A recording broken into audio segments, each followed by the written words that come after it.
The Sega Ages collection on PlayStation 2 was intended as a collection of budget modern reimaginings of classic Sega games, which sounds like a good idea in theory, except they were all generally pretty piss poor, with the Golden Axe remake standing out as a particularly egregious example, looking awful and playing nothing like the original game. Out of this general shower of awfulness though, Virtua Racing FlatOut was one of the few highlights. Let's give this remake of the Sega AM2 classic and great granddaddy of all Sega's 3D polygon racers a few laps around the track and see what it gets right and what it gets wrong in its very own retro review.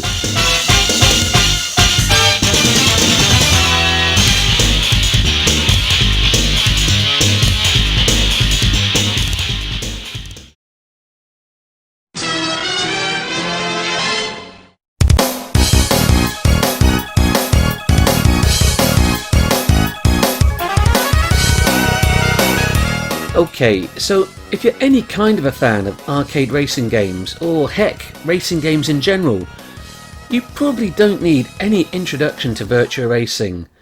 Sega AM2's debut Model 1 arcade board Formula 1 inspired racing game. Whilst it wasn't the first ever racing game to utilise polygons instead of 2D sprites, it was arguably the first one to truly popularise them, with improved visuals that led to generally faster and more exciting gameplay than some of its earlier contemporaries like Hard Driving. In many ways, it was also the template for so many future Sega arcade racing games to come, with its selection of 3 tracks offering a beginner, advanced and expert course, as well as the ability to play the game from 4 different viewpoints. Something we probably take for granted in most racing games nowadays, but back then, in the move from 2D to 3D, this was an absolutely revolutionary new feature. The effect when you play the game in its furthest away viewpoint and go through the bridge on the beginner stage always really impressed me back in the day. It was unlike anything I'd ever seen before. A graphical effect which looked all the more impressive if you could find the game running in a multiplayer setup, with the game's track mode running in a panorama which could run across multiple monitors.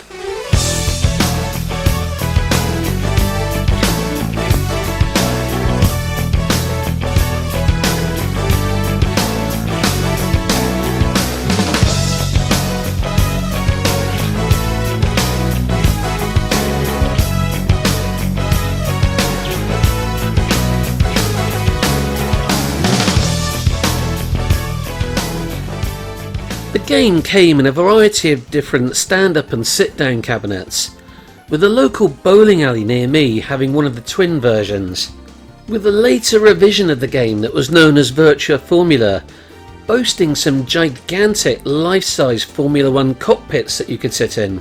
The individual cabinets could be linked together, with a maximum of 8 players being supported in total. Another new innovation that Virtua Racing offered was that if you played the game in a multiplayer, one of the screens could act as a live cam, which featured a commentator called Vert McPolygon, who'd provide a live commentary on the race in text form.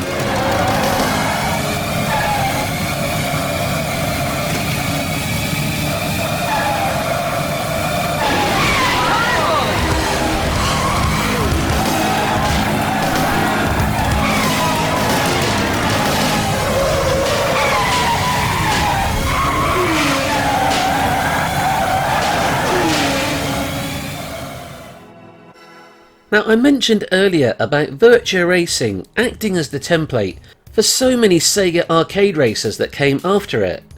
In fact, Virtua Racing's direct descendant, Daytona USA, adhered to this template so closely, it even kept its 8 different multiplayer cars the same colour as the ones in Virtua Racing. Prior to the PlayStation 2 Sega Ages FlatOut port, there had been several home conversions of the game, on hardware that just wasn't up to the challenge of recreating the mighty Model 1 board's amazing visuals. Both the Mega Drive, using a special extra chipset in its cartridge for some additional graphical blast processing, and the Sega 32X had a stab at it, which actually resulted in some pretty damn good ports, bearing in mind the limitations, with the 32X actually adding 2 additional stages and 2 new vehicles, and both managing to include a 2-player split screen option.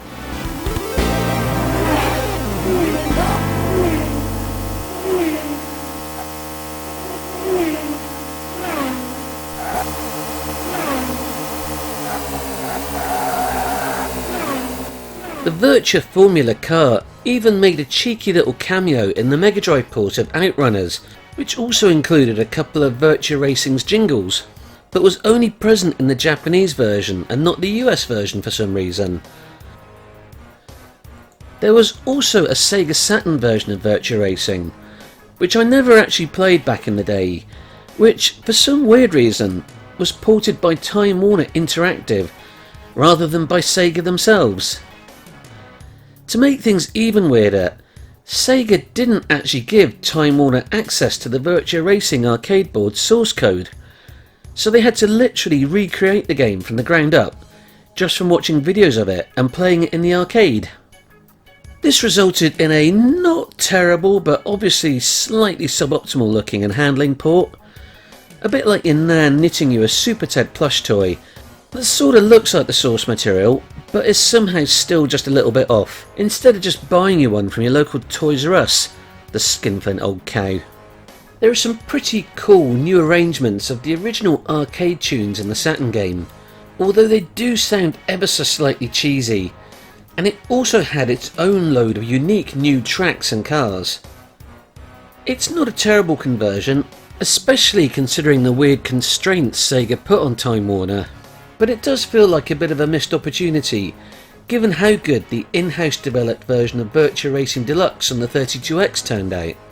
The PlayStation 2 Sega Ages 2500 Virtua Racing port was a standalone release in Japan in 2004, and in North America and Europe in 2005 as part of the Sega Classics Collection compilation, where it was renamed back to simply Virtua Racing, rather than Virtua Racing FlatOut. I can't ever recall seeing this compilation on the shelves of any of my local game shops back in the day.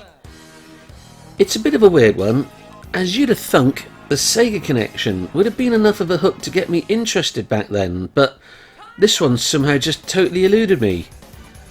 Maybe the bad reviews of the other titles put me off, I don't know. But for whatever reason I never played it back then. So my first experiences with the game have been playing it in emulation, using PC SX2 emulator, which instantly lets you experience a visually improved version of the original, upscaled into HD and without the low quality composite video I'd have been playing it with back then. PC SX2 also lets you play the game in 16:9 widescreen, a feature that wasn't present in the original Sega Ages 2500 port, but was actually something the arcade game could do. So let's talk about the good stuff first, and what this version gets right. On the whole, it actually looks pretty nice. Far nicer in fact, in my opinion, than any of the other fugly Sega Ages 2500 games that got that polygon remake treatment. The sensor speed is excellent, and well on par with the arcade original. This version actually runs at 60 frames per second, which is actually double the frame rate of the original Model 1 arcade game's 30. And it's got all that great Virtua Racing music in, as you'd expect. The simple polygons of the original game have been given a bit of extra polish here, and retain a nice colourful chunky look, with what looks like some extra specular lighting and shadow effects compared to the original. The in-game content has been expanded upon over the arcade version. There are now 3 extra courses added: Island,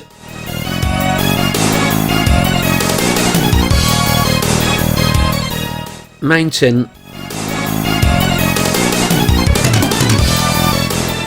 and Beltway, and 4 unlockable bonus cars as well, that actually all look significantly different to the original Formula 1 car, and handle noticeably different too.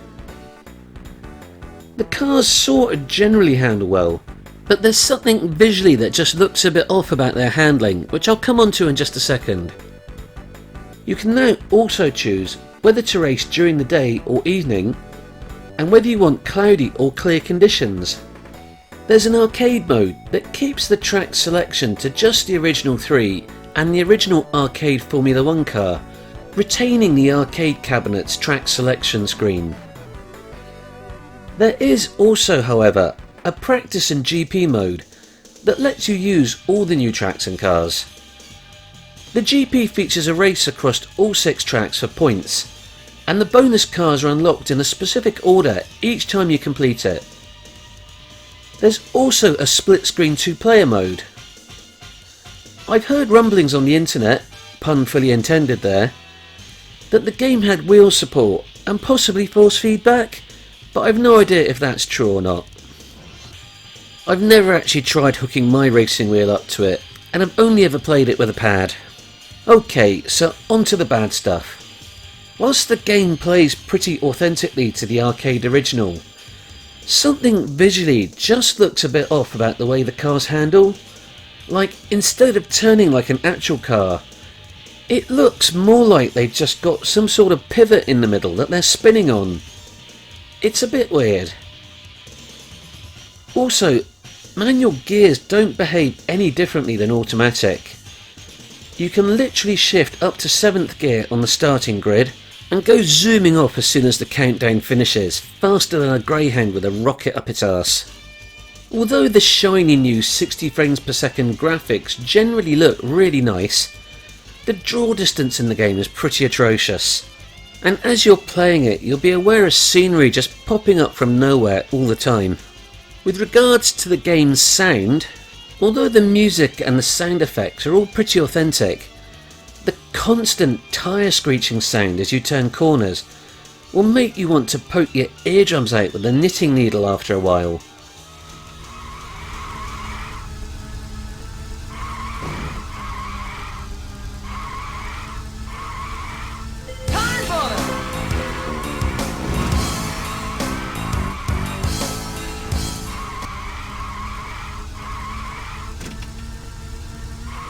My giddy aunt, it's infuriating.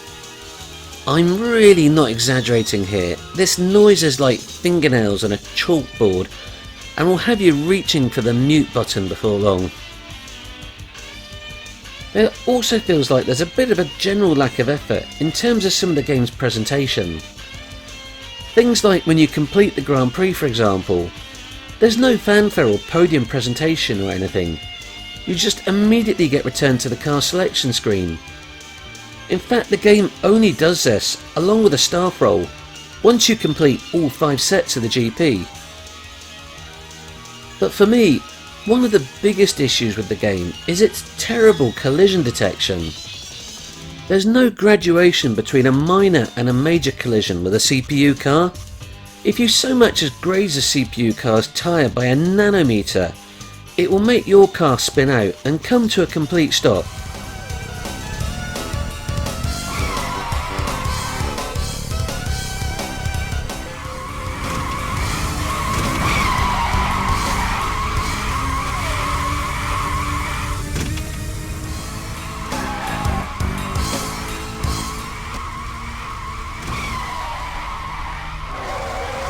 This is most definitely not a problem the arcade game ever suffered from, where you could quite happily get close enough to a CPU opponent that your tyres would be rubbing without any fear of repercussions.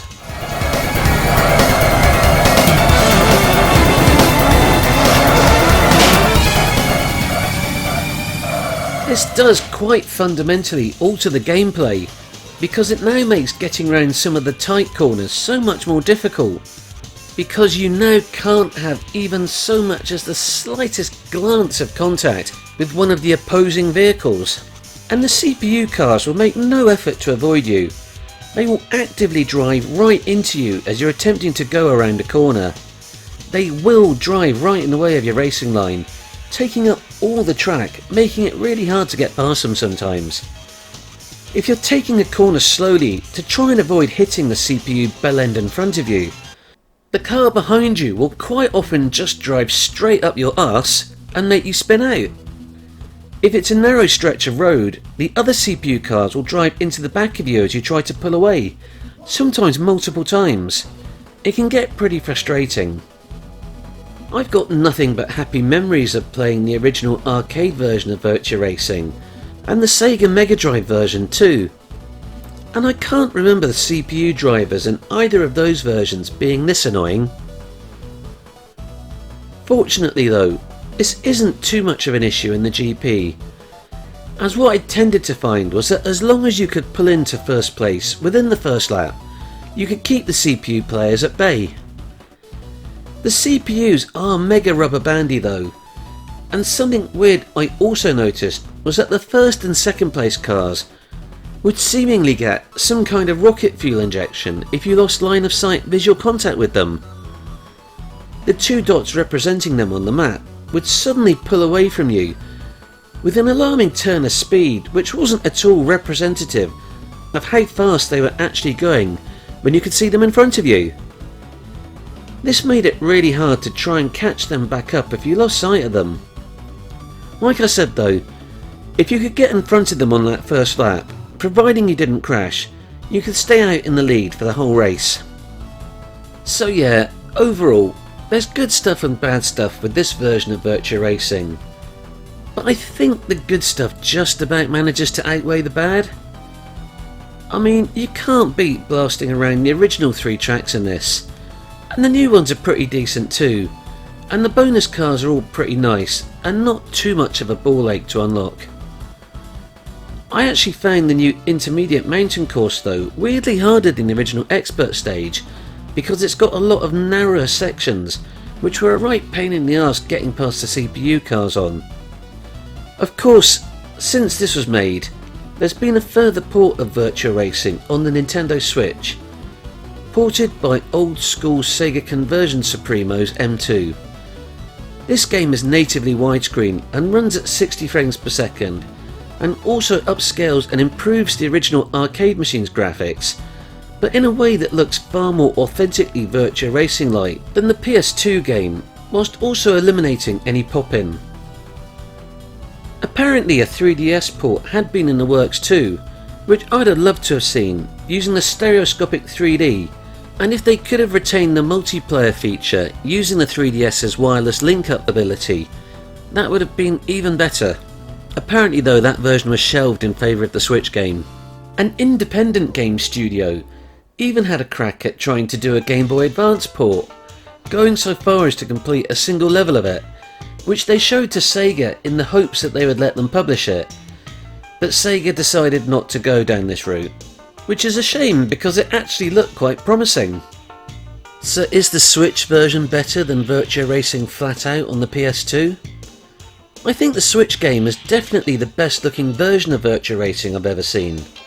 It really does look absolutely superb, far closer aesthetically to the arcade original than the PS2 port, particularly in some of the little details, like the angle of the in-game camera in some of the selectable views. The default colours in the Switch oddly look a little bit too bright though, but apparently this has been fixed in an update for the game with a gamma correction option. It also plays more authentically too, with none of that weird pivoty car handling or the infuriating tyre screeching noise. It's just a real shame then that that version was a very vanilla port and didn't get any of the extras added, like the extra courses and cars from the 32X and PS2 versions.